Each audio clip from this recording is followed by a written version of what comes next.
중국이 14억 인구로도 못한 걸 5천만 한국이 12번 연속 해냈습니다. 외신 최대 축구 커뮤니티와 일반 토론 커뮤니티에서 한국 축구 관련으로 화제가 된 글 2개와 인기 댓글 50줄을 한 줄도 빼지 않고 그대로 옮겼습니다. 외국인 팬 한 명은 해설자가 그러던데 독일, 브라질, 아르헨티나, 스페인 다음이 한국이라고 적었습니다. 첫 번째 글은 외신 일반 토론 커뮤니티에 올라왔습니다. 글 제목이 일본이랑 한국은 왜 인구 훨씬 적은데도 중국보다 축구 압도적으로 잘함. 인기 댓글 28줄 그대로 보시죠. 인구는 아무 지표도 못됨. 인구가 다였으면 우리 모두 인도를 모든 스포츠에서 무서워해야지. 그 종목을 얼마나 많이 하는지, 그리고 선수를 길러내는 시스템이 있는지가 훨씬 중요함. 내가 알기로 중국에서도 축구 인기는 있는데 풀뿌리 인프라가 아예 없음. 애들이 선수로 안 자라니까 월드클래스가 나올 수가 없는 거지. 크리켓에서는 인도랑 절대 붙기 싫음. 근데 축구는 얘기가 다르지. 중국은 개인 종목에 몰빵함. 특히 올림픽 종목, 거기가 메달 따기 훨씬 쉬우니까. 다이빙에 100만 달러 박으면 축구에 박는 것보다 훨씬 결과 잘 나오니까. 중국 정부가 위에서부터 축구 인프라 키우려고 엄청 투자했는데 다 망함. 시진핑이 부주석 시절부터 중국을 축구 강국 만들고 싶어 했음. 2011년에 3가지 목표를 말함. 월드컵 본선 진출, 월드컵 개최, 그리고 우승. 근데 처참하게 실패함. 중국 사람들이 축구에 관심이 덜한 거임. 인구 3억 5천만 미국이 인구 1,500만 네덜란드보다 왜 훨씬 못하냐고 묻는 거랑 똑같음. 인프라랑 시스템이 진짜 중요함.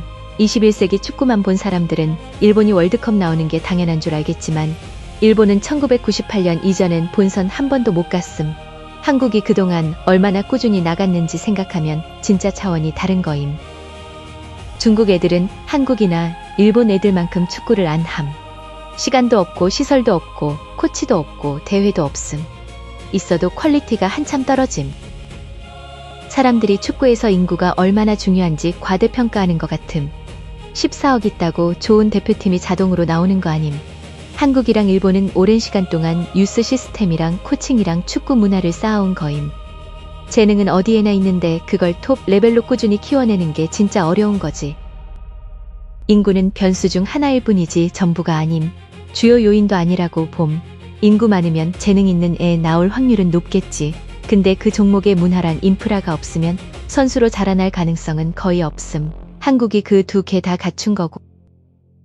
지난달에 중국 U12팀이 이탈리아에서 열린 비공식 월드컵에서 7전 7승으로 우승했음. 근데 그 애들 다 자기 돈 털어서 가르친 독립 코치가 길러낸 거임. 부모들은 결국 학업에만 집중하라고 강요할 거임. 그게 중국 축구가 망하는 이유. 중국이 단체 종목 전반에서 못하는 이유가 여러 개 있음. 학교가 오후 5시 넘어서까지 함. 그래서 어릴 때 운동할 시간이 거의 없음. 인구 중 극소수만 재능을 키울 수 있음. 거기다 탁구, 배드민턴 같은 올림픽 종목이랑 경쟁도 빡셈. 중국 여자 대표팀은 꽤 잘함. 근데 중국 축구 진짜 문제는 돈 내야 뛸 수 있고 부패가 섞여 있다는 거임. 거기다 중국 부모들은 축구가 직업으로 적합하다고 안 보는 것도 큼. 축구 문화가 제로임. 보는 거랑 인프라 깔리고 잉글랜드처럼 7부 리그까지 있어서 축구로 먹고 살 수 있게 만드는 건 완전 다른 얘기임. 한국이랑 일본은 세계, 특히 서구랑 연결돼 있음. 그게 진짜 큰 차이임. 쿠라사오 인구 15만인데 본선 갔음. 카보베르데 인구 50만인데 월드컵 본선에서 스페인이랑 비겼음. 중국은 자국 인구보다 더 많은 사람이 축구하고 있다고 함.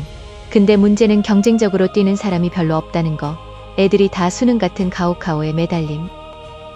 중국은 개인 종목, 그것도 장기간 반복 훈련으로 잘할 수 있는 종목에 집중함. 다이빙, 체조 같은 거.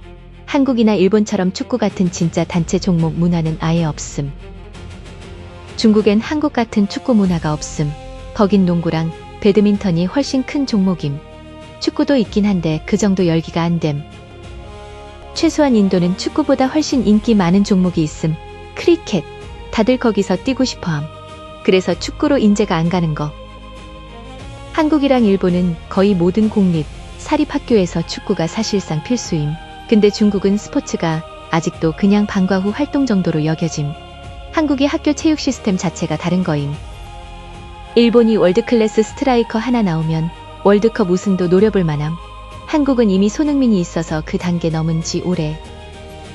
결국 인프라가 깔려야 함. 문화랑 기반도 엄청 중요하고 중국처럼 기본 인프라가 있다고 해도 한국 같은 엘리트 팀에 맞먹는 인재를 못 키워냄.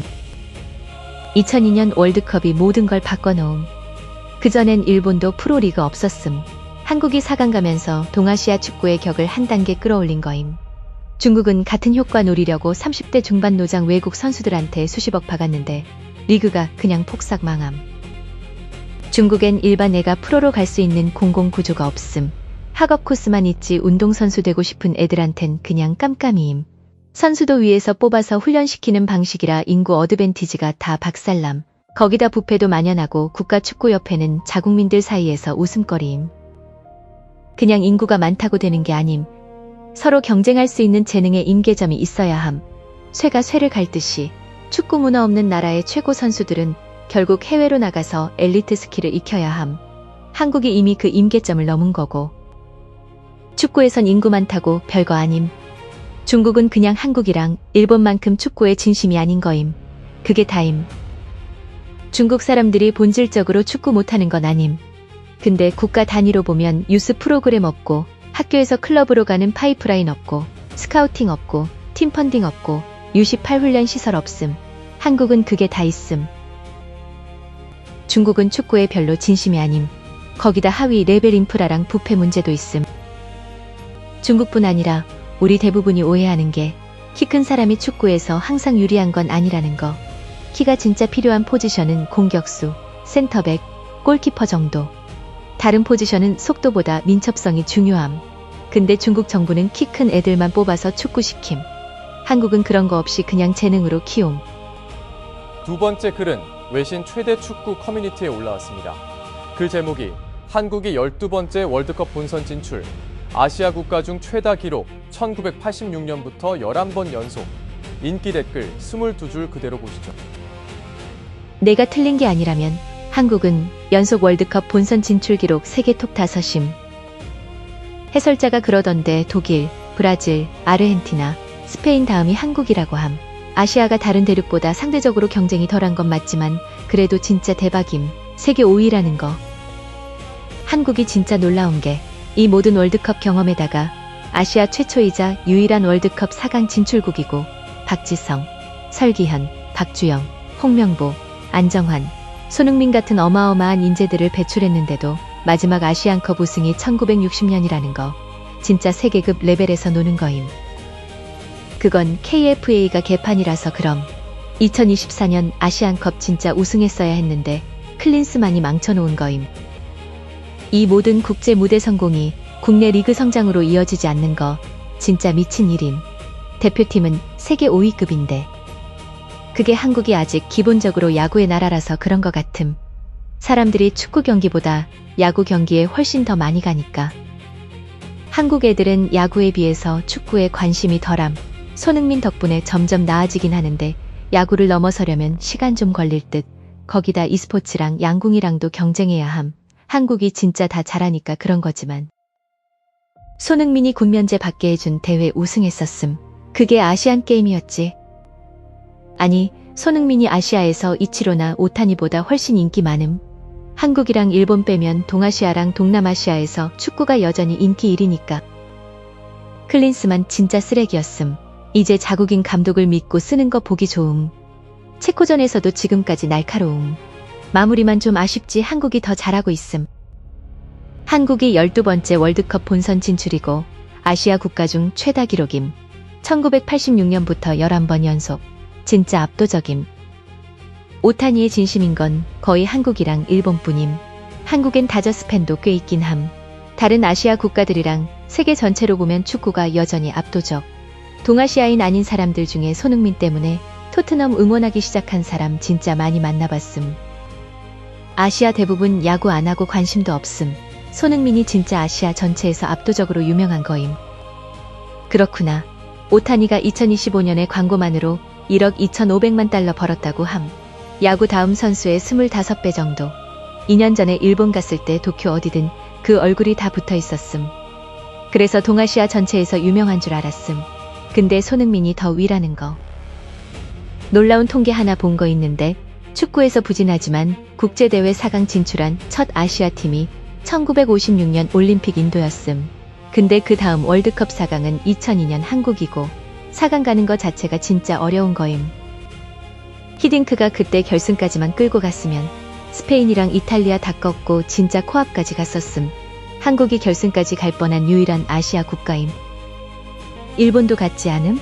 손흥민이 한국에서 신성시되는 건 알겠는데 이치로나 오타니만큼 아시아 전체에서 큰 스타는 아닌 것 같은데 근데 다들 손흥민이 더 위라고 함. 맞음. 일본은 오타니랑 야구의 진심이라서 거기 가면 어디든 보이는 거 이해됨. 근데 한국이랑 일본 인구는 동아시아에서 중국 옆에 두면 작음. 중국 톱 3종목은 농구, 탁구, 축구임. 야구엔 관심 거의 없음. 그래서 손흥민이 아시아 전체로 보면 진짜 압도적인 거.